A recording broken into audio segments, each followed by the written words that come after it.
Hi there, and thank you for clicking play. My name's Elizabeth Irungu. You can call me Liz. If at the end of this video you feel like you've learned something or at least you've been entertained, please consider subscribing to my YouTube channel. I have to apologize once more that I don't know where to look. If I look there, do we have eye contact? If I look in the middle, do we have eye contact or do I have to look there? I still don't know because this is a relatively new YouTube channel. I haven't yet invested in good equipment. I just use my phone. Like I take my Samsung phone, place it in front of me in my living room, and I press play because I want to start. I'm not going to wait until I have enough money to buy like all the professional equipment for me to engage in YouTube. I want to start because I'm passionate about this. Now, I came across a video on YouTube of the very famous Hollywood star Tom Cruise, where he dismisses a journalist. There was some journalist who was asking him about his marriage, his children, and obviously Mr. Cruise felt like that was now private, and this journalist was in a way overstepping. So this is what he told the journalist. But before I play you this clip, let me just make it clear that I have no rights to this particular footage. It's in the public domain and I'm only playing it as a second party. I only saw it online and re-uploaded it. It's not my original footage. Here you go. Nicole, the love of your life? What do you mean, Peter? You were married for 10 years. Listen, we raised children. I mean, how do you answer that? How do you answer that question? You know, I plan on getting married again. You do? Oh, absolutely. Yeah. And having kids? Absolutely. But Nicole was a major part of your life and a love of your life at the time. I loved Nick very much. There's no question. Would you like Nicole to remarry? Yes. I want Nicole to be happy. That's what I want. And do you have a relationship where you talk, it's a parenting relationship, and talk professionally about each other's work? Listen, here's the thing, Peter. Yeah. You're stepping over a line now. You're stepping over a line. You know you are. I suppose they're questions, Peter, though, that people want to know. Peter, you want to know. Take responsibility for what you want to know. Don't say what other people. This is a conversation that I'm having with you right now. You're right. Okay. So I'm just telling you right now, put your manners back in. Do you think I was out of line? Yes, absolutely. Well, I apologise for that sincerely. All right, awkward much. As you can see, Mr. Cruise did not appreciate that line of questioning, and so he decided to interrupt, and really assert his authority. The reason why I'm putting that in quotes is because, in my view, in my experience, from where I'm sitting, he did not assert his authority at all. And this is the part where I quote one of my favorite characters on TV, Tywin Lannister, who once said, "Any man who must say, 'I am the king,' is no true king." So what do I mean right now? Why am I quoting Tywin Lannister? If you have authority, it will show. You don't need to assert it in the way that Tom Cruise did in that clip. There are better ways for your position of authority to show itself, right? Keep watching and I'll explain further what I mean. So I'm just telling you right now, put your manners back in. He came off as a DICK. He came off as a loser who cannot take heat from journalists, from members of the Fourth Estate.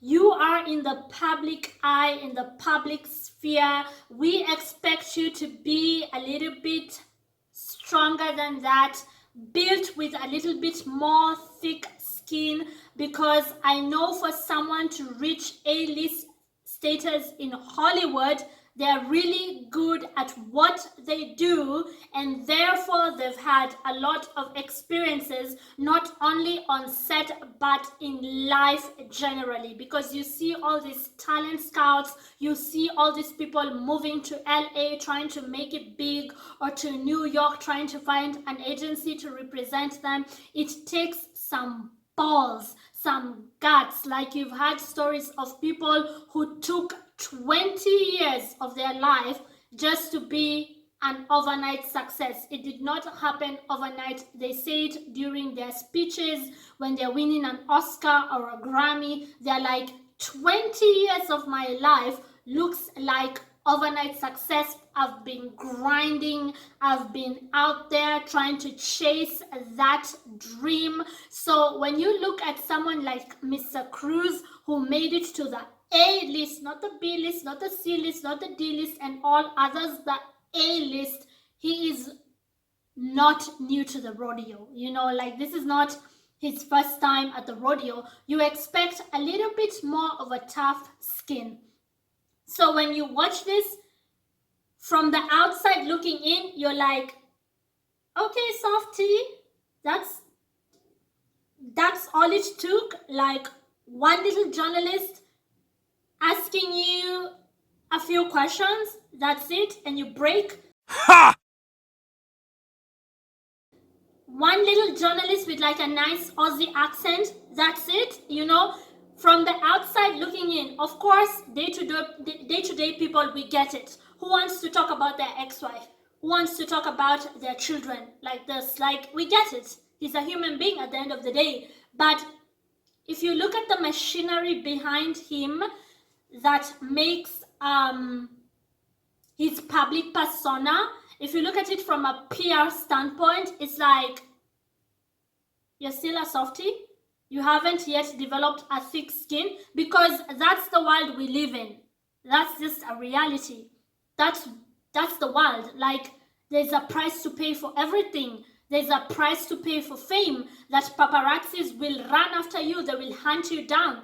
You just don't get to complain. I know it's unfair because they're people. Look at what they did to Princess Diana. It led to her death. You know, I get it. Like, being hounded down by the paparazzis, at the end of the day, you're still human, but you're making millions of dollars from us, your fans, who go and watch your movies, who buy your music. If you're a musician, you are getting paid more than any of us could ever dream of. Like, the money you're making is going to feed generations.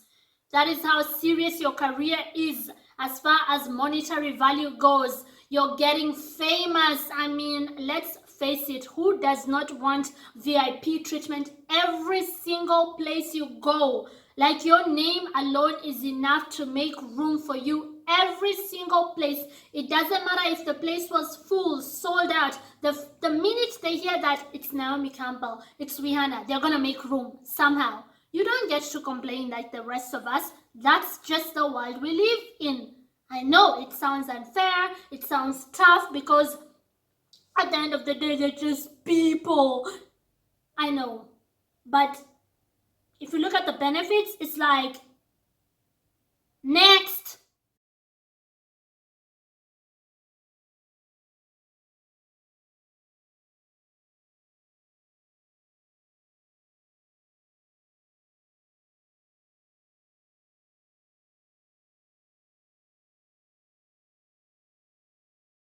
So here's my take on this. If you want to have the opposite effect of what Tom Cruise had, because he got a lot of heat from this, which is unfair, because a lot of people will look at it like, hey, don't be a dick. Am I allowed to say that on YouTube? I spelled it before, but now I just said it. People will look at it like, why are you being a jack?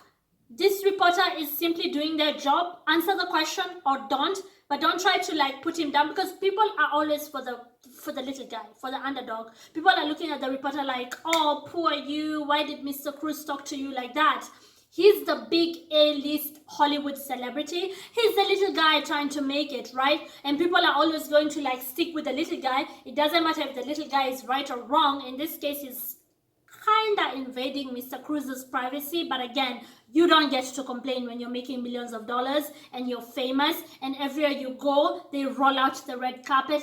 You can chill, zaddy chill, okay? So people are going to look at it like, oh, poor reporter. That's it. That's the world we live in.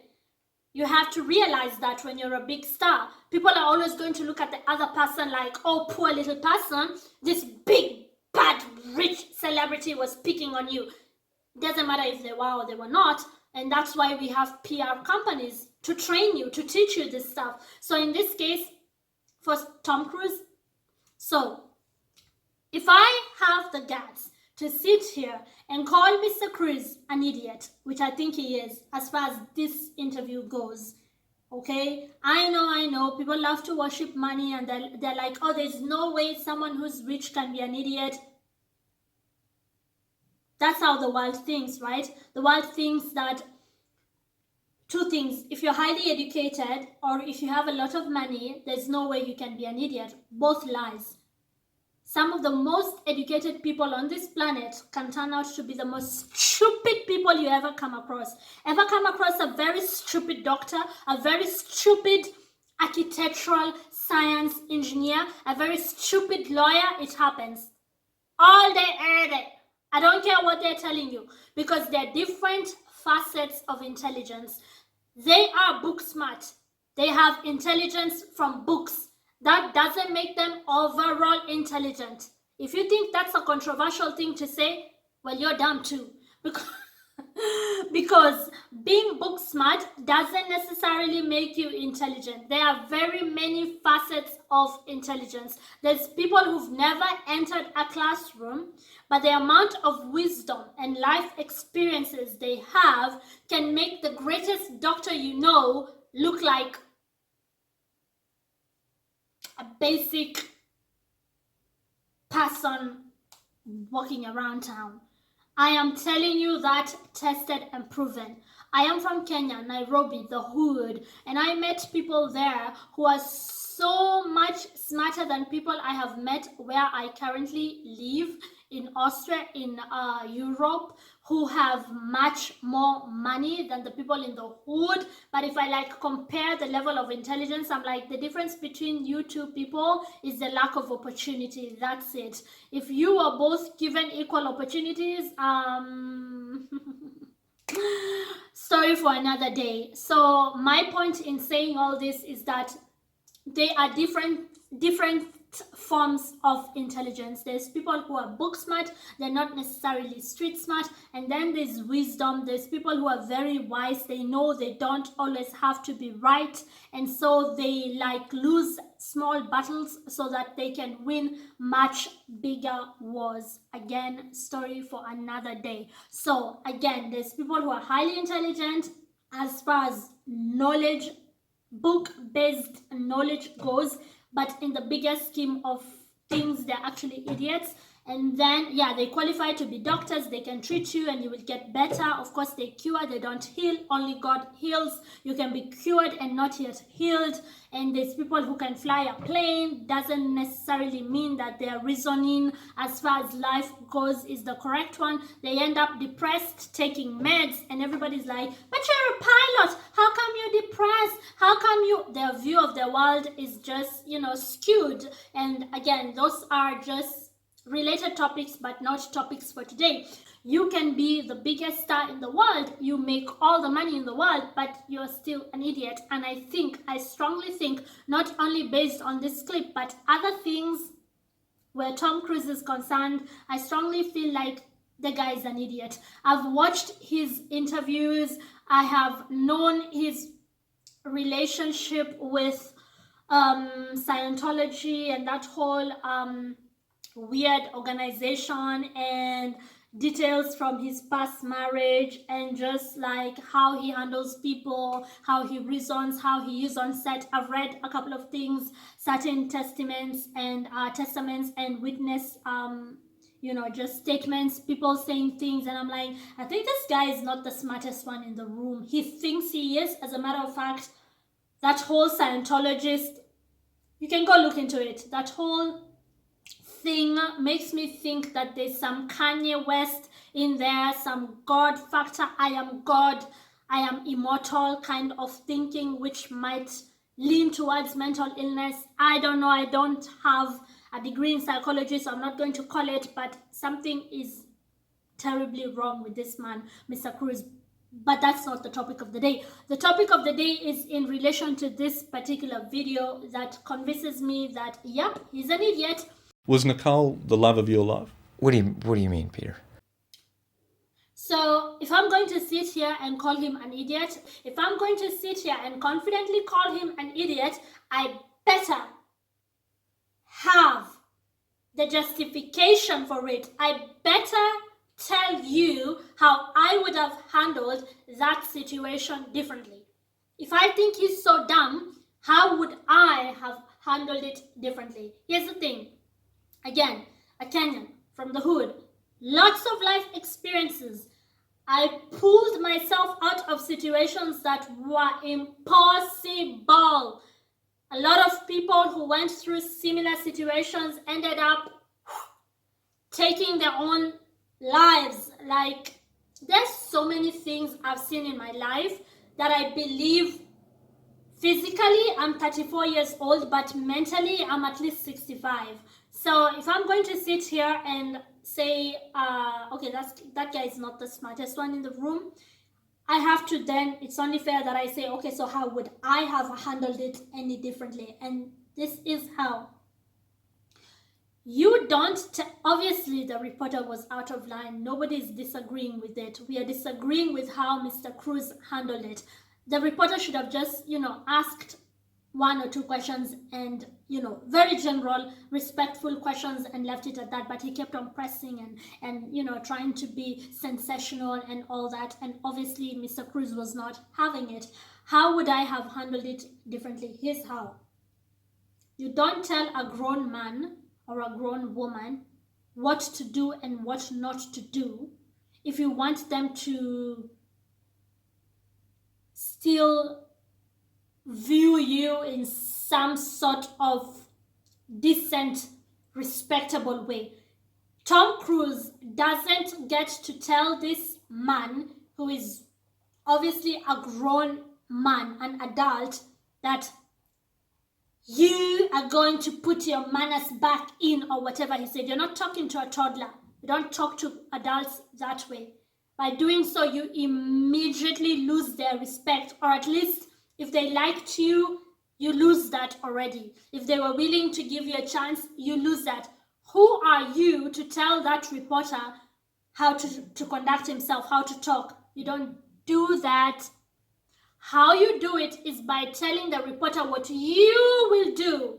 So I would have told, if I was sitting where Tom Cruise was sitting and this reporter kept on, pushing and pressing, I would know that the masses, the members of the general public, like to take a bet on the underdog. They like to feel sympathy for the one who is just like them, not the rich guy, not the Hollywood guy, not the guy earning millions of dollars. You just come off as a brat, ungrateful, a DICK. You don't do that, because that's what the masses want to believe. They want to believe that you're a snob. If you were not, how come you're making millions of dollars and a lot of people are not? They want to see you as the bad guy, so you just gave them a reason to do that. So they're going to go behind the reporter and be like, oh God, you don't have to talk to him like that. He's just trying to do his job. So what I would have done is I would have told the reporter what I will do if he does not stop that line of questioning.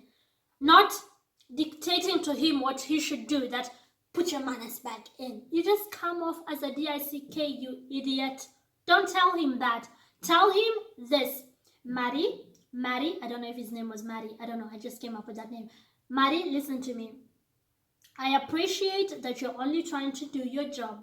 I get it, that's what my fans want to know. But right now, I'm having a conversation one-on-one with you. Forget the cameras, forget the whole Hollywood showbiz thing, and let's just talk as two people, just you and I. Okay, Mari? Let's just talk.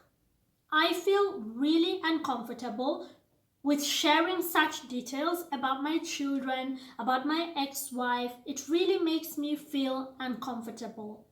If you don't stop that line of questioning, I will be forced to leave the interview. I don't want to leave the interview. I want to continue talking to you. But maybe let us be nice and cordial to one another, because I don't feel like that's being very nice. So I guess what I'm trying to say here is that you have control over what you can do, how you can react, what you can say, but you don't get to dictate to others what they can do or how they can react, but unless you're their parent, you know what I mean? Or like their teacher.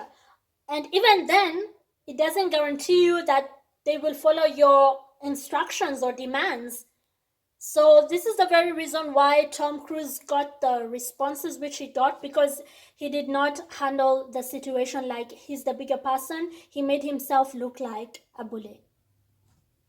Should we move on or should I leave? That's how you exert your authority, you idiot, Tom Cruise. You don't tell them, put your manners back in. Who the F are you? Do you think you're talking to children? Is he a child? Is he a toddler? So you show him what you will do, how you would like to be treated. And if he doesn't stop that line of questioning, you will walk out on him on his interview. He does not want that. It's embarrassing for him. He does not want to be humiliated. You take charge. And in that way, in doing it the way I just explained, the audience will be sympathetic towards you, Mr. Cruise. The audience will feel like, actually, this reporter is really getting out of line. So now, instead of coming out as the rich, snobbish, A-list Hollywood star, you come off as just like us. Give Mr. Cruise a break. He just got divorced. He misses his children. He misses his family. You just turned the situation around, right? Now you're relatable because, again, people want people who are just like them. Relatability. That's how you handle it. You know? But by you telling the reporter, sit, like you're standing, the audience is going with the little guy. The audience are always rooting for the underdog. Do you not know that? Don't you have a PR company working for you? So when I say Tom Cruise is an idiot, that's why I say it. And to justify it, I gave you an example of how I would have used a different route, okay? If you want people to perceive you a certain way, you don't say it, you show it. You don't tell people how to treat you, you teach them how to treat you. You don't talk at people, you talk to people. I hope this video makes sense to somebody somewhere. If you learned something, or if at least you were entertained, do consider subscribing to my YouTube channel. Bye.